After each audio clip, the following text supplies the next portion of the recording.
신속한 결정을 내려주신 사법부에 감사드립니다.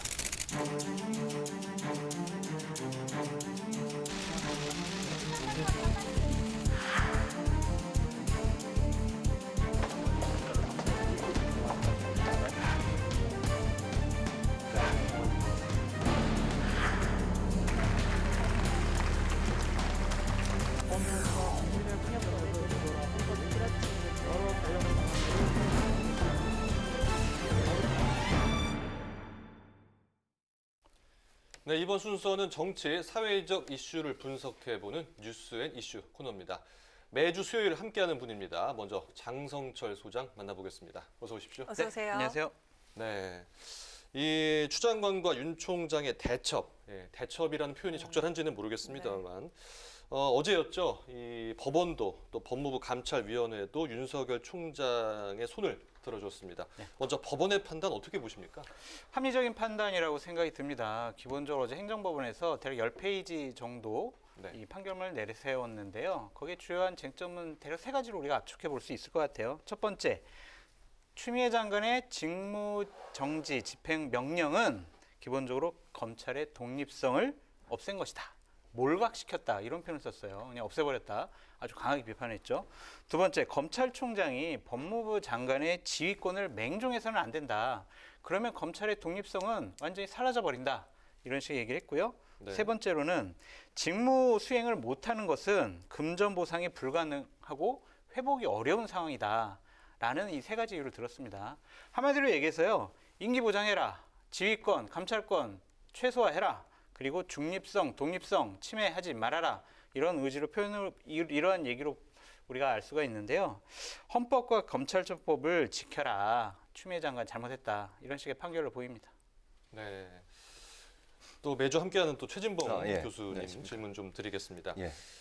방금 질문은 제가 드렸는데요. 그 윤 총장 이제 기사회생을 했습니다. 그렇습니다. 그래서 어제부터 이제 직무에 복귀를 했는데요. 이번 법원의 판단 쟁점별로 좀 분석을 해본다면 어떨까요? 뭐 저는 이렇게 생각해요. 이번 법원의 판단은 사실은 그러니까 윤 총장이 직무가 배제된 것이 공익에 우선하느냐 하는 부분이라고 보고 네. 또 법무부 장관이 물론 직무시킬 수 있는 권한은 분명히 있습니다. 그러나 이제 법원의 판단은 최소화할 필요가 있다. 그것도 왜냐하면 검찰의 독립성이라든지 검찰의 운영 방식에 있어서 검찰총장의 직무 배제가 여러 가지 공익적으로 불이익을 줄 수 있는 부분도 있다라는 하는 부분이에요. 그러니까 이번 판결은 직무 배제가 적절했나 하는 부분에 대해서 따진 거거든요. 네. 그러니까 이게 이제 예를 들어서 감찰 내용에 대한 구체적인 내용은 법원에서 따지지 않았습니다. 그러니까 네. 그 부분은 징계위원회에서 따지게 될 것이고요. 거기서 어떤 경우가 나오면 또 윤 총장이 거기에 대해서 법적 조치를 취하면 그 법원이 이제 판단을 할 겁니다. 그래서 어제 판결은 저는 존중하고요. 어제 판결의 내용은 직무 정지까지 가야 될 얘기냐 하는 부분, 이 부분에 대해서는 법원이 아니다라고 판결을 내린 것 같아요. 그래서 직무 배제는 아니고도 감찰하고 징계를 계속할 수 있을 텐데 네. 예, 직무 배제까지 한 것이 너무 지나쳤다라고 하는 판단이기 때문에 저는 그 자체로 받아들이고, 다만 이것이 그러면 윤석열 검찰총장이 아무런 오류가 없냐, 이건 모른다는 거죠. 그건 징계위원회가 또 한번 따져보고 거기서 어떤 결과가 나오냐에 따라서 거기에 맞는 조치가 이루어지면 된다, 이렇게 생각을 합니다. 네. 근데 판사 그거는요, 감찰, 이미 예. 감찰위원회에서 이 윤석열 총장에 대한 감찰 사유가 이것은 위법하다, 적절하지 못하다라고 판결을 내려줬어요. 판결이라는 표현은 좀 그렇죠. 거기서 그렇게 권고를 했습니다.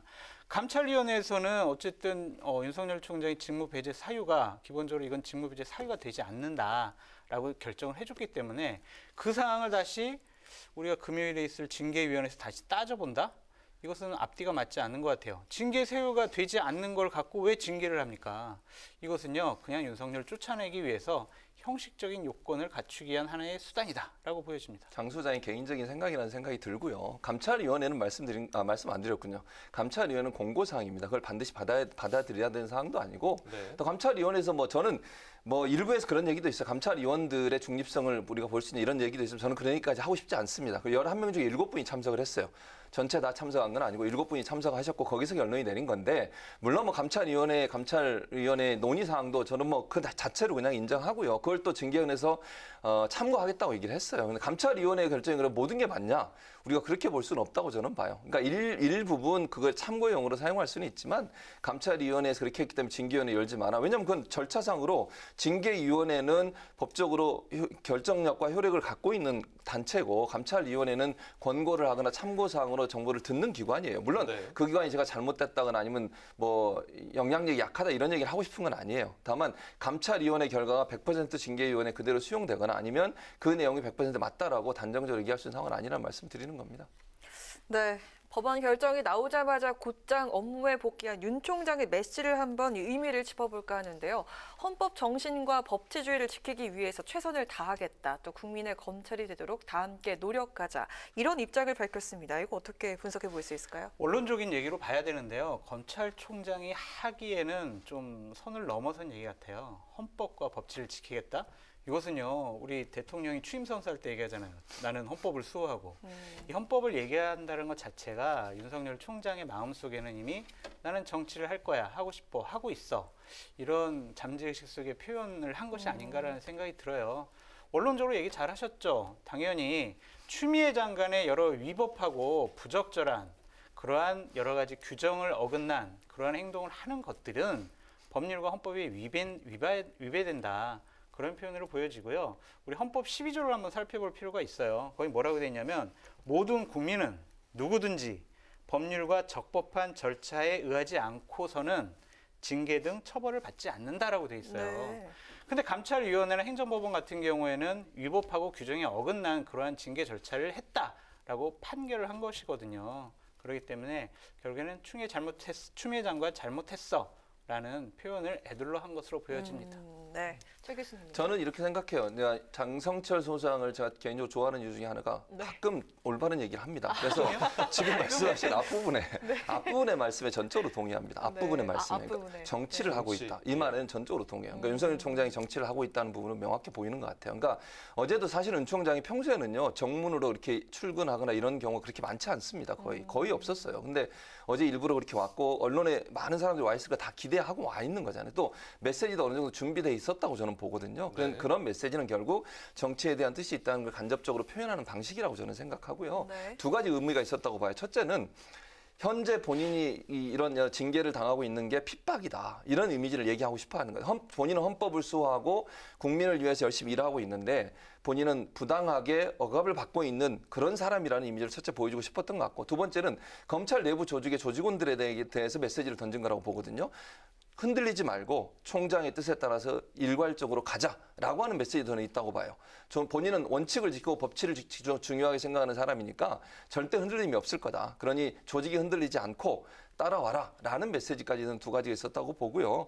또 하나 이제 추미애 장관이 했던 여러 가지 결정들이 절차상의 여러 가지 논란이 있을 수 있고, 뭐 어제 말씀드린 것처럼 행정법원에서 나온 결정은 그 직무 배제 행위가 지나쳤다라고 판결을 내린 거니까 징계와 관련해서는 아까도 말씀드렸어요. 따진 게 아니에요, 거기는. 네. 그래서 그 부분은 징계위원회가 내리고 어떤 결정이 내리고 나면 그 다음에 또 법적 절차를 밟을 겁니다. 거기서도 심도 있게 따질 가능성이 있다고 보여집니다. 네. 그 징계위가 지금 연기가 됐습니다. 그리고 어제 법원 결정에 이어서 이 법무부 차관 고규영 차관이죠. 이 사의 표명을 바로 했습니다. 징계위가 연기된 뭐 결정타가 된 걸까요? 어떻게 볼 수 있을까요? 그 징계가 연기되는 중요한 요인 중에 하나로 작용했다고 봅니다. 물론 법무부의 공식 입장은 윤 총장이 연기해달라고 요청을 했어요. 그걸 받아들이는 모양새는 취했지만 네. 아마도 이제 그 법무 차관이 갑자기 사의를 표한 것이 결정적인 이유가 됐을 가능성이 있다고 봅니다. 왜냐하면 법무부 장관은 이 징계를 해달라고 요청했던, 그러니까 징계를 시행하고 했던 사람이기 때문에 위원장으로는 직무를 수행하기가 어려워요. 네. 징계위원회에서. 그래서 법무차관이 대행을 해서 위원장 역할을 맡을 가능성이 높아졌었는데 이분이 사임을 함으로써 결국 위원장을 맡을 사람이 없어지는 부재의 상황이 초래될 수밖에 없었던 상황이거든요. 네. 그래서 이제 그런 부분도 작용했다고 저는 봅니다. 그래서 오늘 이제 법무부 차관 임명이 또 됐지 않습니까? 이제 그분을 통해서 아마 진행이 될 것 같은데, 어제 고기영 법무차관의 사임이 결국은 징계위원회가 연기되는데 중요한 역할을 했다, 이렇게 볼 수 있습니다. 네, 장 소장님. 맞아요. 그러니까 법무부 차관이 없으면 징계위원회를 열 수가 없어요. 그렇기 때문에 빨리 법무부 차관을 임명을 해서 징계위원회를 개최해야 되겠다라는 그런 의지의 표현인데, 오늘 보면 이제 대통령께서 이용구 전 법무부 네. 법무실장을 차관으로 이제 임명을 하셨어요. 이분은 대표적인 이번에 친정권 인사였죠. 처음에 초기에 법무실장을 하셨고 공수처 출범 준비 팀장을 하셨어요. 그리고 현재 되게 이 정권에서 잘 나가는 로펌에 거기에 또 소속된 변호사기도 하고요. 이런 분을 속전속결로 임명을 했다는 것 자체가 상당히 이례적인 것 같아요. 징계에 대한 의지로 좀 볼 수 있을까요? 강한 거죠. 빨리빨리 속전속결로 징계하자, 처리하자. 더 이상 이제 그냥 이번에 한번 그냥 소나기 맞을 때 그냥 확 맞고 끝내자라고 생각하는 것 같아요. 근데 1961년 이후에 검사를 하지 않은 분이 법무부 차관 된 적이 이제 이분이 이제 유일한 거예요. 처음이죠. 이제. 처음이에요. 예. 61년 전에는 한 10분이 있었다고 하더라고요. 이것이 과연 옳은 것인가라는 생각을 또 해보게 됩니다. 법무부 차관이라는 자리가 상당히 중요한 자리인데 이분을 친정권 인사 그리고 어떠한 인사 검증 제대로 하지도 않고 임명했다라는 비판을 받을 수가 있어요. 결국에는 윤석열 쫓아내기 위한 하나의 꼭두각시를 빨리 내세워야 되는 것이 아니냐라는 일각의 비판으로부터 자유로울 수가 없다. 이건 너무 급해 보인다라고 말씀드립니다. 네. 어떠십니까? 이용구 변호사가 이제 예. 차관으로 새로 임명이 됐는데 같은 예. 의견이신가요? 뭐 저는 대통령 입장에서는 징계위원회를 열어야 될 필요성은 인정하는 것 같아요. 왜냐하면 이게 만약에요. 차관을 지금 임명 안 하면 징계위원회가 안 열리게 됩니다. 네. 그랬을 경우에 그러면 의도하든 의도하지 않든 어떤 경우가 나오겠습니까? 그럼 윤석열 총장을 밀어주는 건가? 이런 얘기가 나올 수밖에 없어요. 그런 상황을 초래하는 건 대통령으로서 할 수 있는 선택의 카드가 저는 아니라고 봅니다. 네. 그러니까 추미애 장관이든 윤석열 총장이든 지금 상황에서 대통령은 한쪽에 힘을 실어주거나 어떤 형태로든 어떤 결정을 내는데 그게 힘이 실리는 모양으로 가는 순간 그 자체가 논란이 될 수밖에 없어요. 그래서 저는 법무차관을 임명한 거, 뭐 이렇게 빠른 시간에 임명한 거, 물론 절차상의 여러 가지 논란도 있을 수 있고 비판도 있을 수 있지만 징계위원회를 열어야 되는 것은 분명하고 그 징계위원회를 열기 위해서 법무차관이 임명돼야 하는 사실에 대해서는 저는 인정했다고 봅니다. 다만 징계위원회를 열었다고 해서 그럼 대통령이 윤석열 총장을 몰아내기 위해서 했다 이렇게 저는 보지 않아요 절대로. 그러니까 징계위원회가 열린다고 해서 어떤 경우가 나올지 아무도 모르잖아요 지금 상황에서. 네. 그리고 지금처럼 이렇게 여야가 격렬하게 대치하고 또 보수와 진보가 격렬하게 대치하고 윤 총장 관련 또 추미애 장관 관련해서 여러 가지 논란이 있는 상황에서 징계위원들이 일방적으로 뭐 본인의 의지와 관계없이 어떤 결정을 내릴 수 있다고 보지 않습니다, 저는. 그랬을 때 얼마나 큰 부담이 되겠습니까, 그 사람들 입장에서는. 두고두고 그건 엄청난 부담이에요. 그러니까 징계위원회에 들어간 사람들은 정말 그 감찰에서 받아온 여러 가지 내용들이나 감찰 내용들이 타당하지 않은 부분을 꼼꼼히 살펴볼 거라고 봐요. 그걸 살펴본 다음에 정말 징계가 어느 정도 수위에서 이루어질지를 결정하지 그냥 가서 거수기처럼 앉아가지고 원하는 대로 법무부 장관이 예컨대 그렇게 할 가능성은 저는 거의 없다고 봐요. 그리고 나중에 문제가 되면 그 책임을 누가 지는 겁니까? 징계위원들이 다 지는 겁니다, 결국은. 네. 그렇기 때문에 대통령이 법무차관을 임명하는 것이 뭐 징계를 하기 위한 하나의 수순이다 이렇게 단정적으로 얘기할 수 있는 상황은 아니고요. 다만 징계위원회를 열지 않았을 때는 의도하든 의도하지 않든 대통령이 윤 총장에게 힘을 실어주는 꼴이 되기 때문에 그 상황을 그냥 방치할 수 있는 상황은 아니었다. 그래서 아마 급하게 법무부 차관을 임명한 게 아닌가 이렇게 보여집니다. 징계위를 안 열 수는 없는 상황이다. 예, 그렇죠. 이렇게 볼 수 있겠습니다. 네, 또 짧게 질문을 드리면요. 윤석열 추미애 동반 퇴진론이 강하게 흐르는 상황인데 가능성 얼마나 있다고 보십니까? 윤석열 총장이 뭘 잘못했는데 동반 퇴진을 합니까? 잘못한 거, 위법한, 규정에 어긋난 여러 가지 수사지휘권, 감찰권을 행사한 것은 추미애 장관입니다. 윤석열 총장에 대해서 부당한 공격, 쫓아내기 위한 여러 가지 수단과 방법을 강구하지 않고 감정적으로 법무부 장관의 역할을 행하고 있는 사람, 추미애 장관입니다.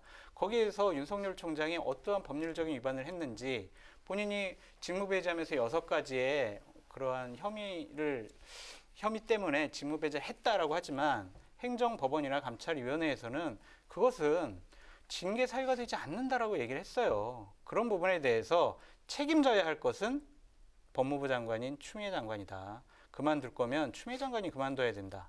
윤석열 총장 그만두면요. 권력을 향한 수사 할 수 없습니다. 월성 원전 이 수사와 관련해서 계속 지금 그 서울중앙지검에서는 그 압수수색 영장도 발부를 안 하고 있어요. 신청도 안 하고 있습니다. 권력을 향한 수사 물 건너간다. 이것은 검찰의 독립성과 정치적인 중립성을 중대하게 훼손한다. 윤석열 총장 그만두면 안 된다라고 말씀드리고 싶습니다. 네. 그런데 일각에선 이미 좀 정치인 행보를 걷고 있기 때문에 조금- 그건 저희 같은 평론가가 해석을 하는 거죠. 네. 그래 저 사람 봉사라는 단어 쓴 거 보면 정치할 것 같아 라고 저희가 해석하는 거지 본인이 나 정치할 거예요. 나 대선 출마할 거예요 라고 안 했잖아요. 그러면은 또 얘기를 하죠. 대선 출마 안 한다고 얘기를 해. 아니 표현의 자유가 있잖아요. 개인의 자유가 있는데 왜 그런 걸 강요합니까? 검찰총장으로서 인정을 하고 검찰이 헌법을 지키고 법치주의를 지키는데 제대로 된 역할을 해달라라고 요구하는 게 맞다라고 보여집니다. 네, 동반 퇴진론 어떻게 보십니까? 동반 퇴진 안 할 것 같아요, 저도. 그러니까 물론 안 한다고 제가 장 소장 말에 동의한 것은 장 소장 말에 동의하는 게 아니고 동반 퇴진을 안 한다는 게 동의합니다. 그러니까 네. 동반 퇴진 안 할 것 같고요. 네. 어떤 결과가 나올지 지켜봐야 된다고 저는 보고 또한 아까 이제 제가 늘 아까도 강조해서 말했는데 법원은 징계 사유에 대한 결정을 내리지 않았다. 분명히 다시 한번 말씀드립니다. 그러니까 직무 배제 건에 대해서 그게 지나쳤다고 판결을 내린 거지 징계 사유를 꼼꼼히 따져보지 않았어요. 판결문에 보면 그렇게 안 돼 있습니다. 징계 사유에 문제가 있다라고 얘기한 건 아니에요. 그러니까 직무 배제할 만한 문제인가 하는 부분에 논란이 있었던 거죠. 네. 그래서 저는 추미애 장관이든 윤석열 검찰총장은 법과 원칙과 절차에 따라 하면 된다고 봐요. 자, 징계위원회 열리잖아요. 절차에 따라 열어서 거기서 문제가 있다고 판단해서 어떤 결정이 내려지면 대통령이 결정하실 거고 제가 할지 안 할지 대통령이 결정하실 거 아니에요? 네. 그 절차에 따라 가면 되는 겁니다. 지금 뭐 동반 사퇴해라 말아라 이런 얘기 할 필요도 없고요.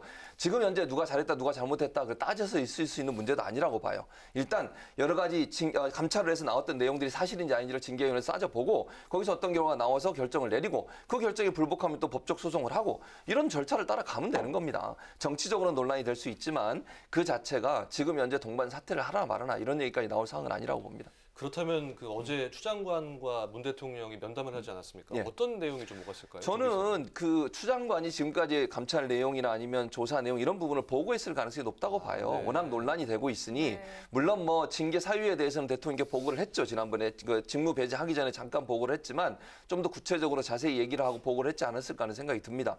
대통령께서는 아마 들으셨을 가능성이 있고요. 왜냐하면 지금 워낙 이 사안이 점점점 커지고 있는 상황이에요. 이런 상황에서 대통령도 어떤 관리에 들어갈 필요성이 있기 때문에 진실관계, 사실관계를 따져봐야 되기 때문에 제가 볼 때는 법무부 장관하고 지금까지 조사 내용이라든지 조치 내용들에 대해서 아마 보고를 받았을 가능성이 있다. 이렇게 보여지고요. 사퇴 문제는 아마 안 나왔을 걸로 보여요. 저는 그렇게 보이고요. 징계위원회가 끝나고 나면 어떤 결과가 나올 거라고 저는 봅니다. 대통령 입장에서 징계위원회가 끝났는데도 아무 얘기를 하지 않고 있기는 상당히 부담스러워요. 네. 또 최종 결정은 대통령이 하는 겁니다. 징계위원회는 건의를 하는 거죠. 이렇게 징계를 해달라고. 징계권은 대통령한테 있기 때문에 대통령이 그 상황이 되면 어떤 결정을 하실 거기 때문에 그 결정을 하기 위해서 여러 가지 이제 보고 사항을 보고받은 게 아닌가 그렇게 보여집니다. 네, 면담에서 상황 보고까지만 있었을 것이다. 어떻게 보십니까? 저는 교수님 말씀한 것과 더불어서 법무부 차관이 그만둔대요. 후기 법무부 차관 누구 시킬까요? 라는 것까지 상의했을 것 같습니다. 교수님 말씀대로 동반 사퇴나 너 추미애 너 그만둬야 될 것 같아. 뭐 이런 얘기는 안 왔을 것 같고요. 네.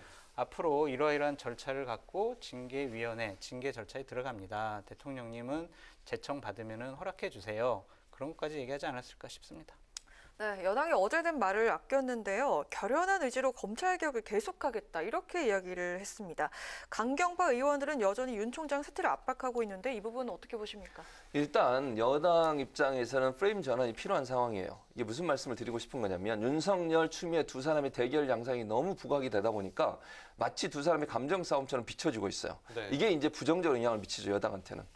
장 소장이 인상을 쓰고 있는데 어쨌든 그거에 관계없이 제가 볼 때는 프레임을 검찰 개혁이라는 프레임으로 가야만 여당이 유리한 환경이 조성이 되는 거예요. 네. 그러다 보니까 이게 두 사람의 충돌 양상이 부각되는 것이 부담스럽고 어제 법원 결정도 나왔고 이제 감찰위원회 결과도 나왔기 때문에 여론에 영향을 미칠 가능성이 있거든요. 이런 부분들을 어느 정도 잘 마무리하기 위해서는 검찰 개혁을 더 강조하는 쪽으로 가는 게 맞다라고 판단한 것으로 보여집니다. 네.